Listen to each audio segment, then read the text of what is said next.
Supreme court of Pakistan के 6 मुस्तकिल और एक कायम मुकाम जज ने हल्फ उठा लिया। चीफ जस्टिस याहिया अफरीदी ने उनसे हल्फ लिया। सुप्रीम कोर्ट में तैनात होने वाले 7 नए जजेस ने हल्फ उठा लिया। इस हवाले से मुनक्किदा पुरवकार हल्फ बर्दारी की तकरीब में चीफ जस्टिस याहिया अफरीदी ने अदालत उस्मा में मुकर्रर किए जाने वाले 6 मुस्तकिल और एक कायम मुकाम जज से हल्फ लिया।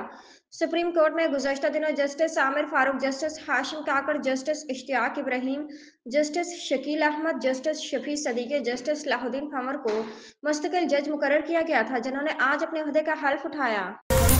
Islamabad army chief general Asim Munir, अहम हुकूमती शख्सियात, वफाकी और सूबाई हुकाम आज ग्रीन पाकिस्तान इनिशिएटिव के मुख्तलिफ मनसूबों का इफ्तिताह करेंगे।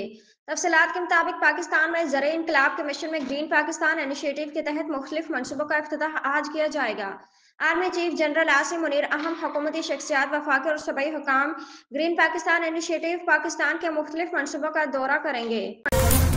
हरनाई शहर में मजदूरों की गाड़ी के करीब धमाके के नतीजे में 10 कानपुर जहां को 6 जख्मी हो गए। तफसीलात के मुताबिक हरनाई की शहर कोयल माइनर्स एरिया टाकरी में गाड़ी के करीब धमाका हुआ। धमाके से गाड़ी में सवार 10 अफराद जहां को 6 अफराद जख्मी हो गए।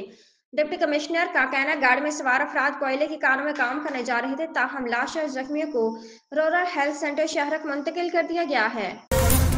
वज़ीर-ए-आज़म शहबाज शरीफ ने तुर्क सदर की जानिब से तोहफे में दी गई गाड़ी तोशा खाना में जमा करा दी। दौरा पाकिस्तान पर तशरीफ लाने वाले तुर्किया के सदर रजब तैयब एर्दोगान ने सदर और वज़ीर-ए-आज़म को तुर्क सॉफ्ट इलेक्ट्रिक व्हीकल तोहफे में दी। वज़ीर-ए-आज़म शहबाज शरीफ ने तुर्किया के सदर तैयब एर्दोगान के हमरा इलेक्ट्रिक गाड़ी ड्राइव भी की। ऐवान सदर आमद पर सदर ममलिकत ने तुर्क हम मनसब का इस्तकबाल किया, जबकि तैयब एर्दोगान तुर्क खातून अव्वल और वफ्द के एजाज में शाइया का भी एहतमाम किया गया।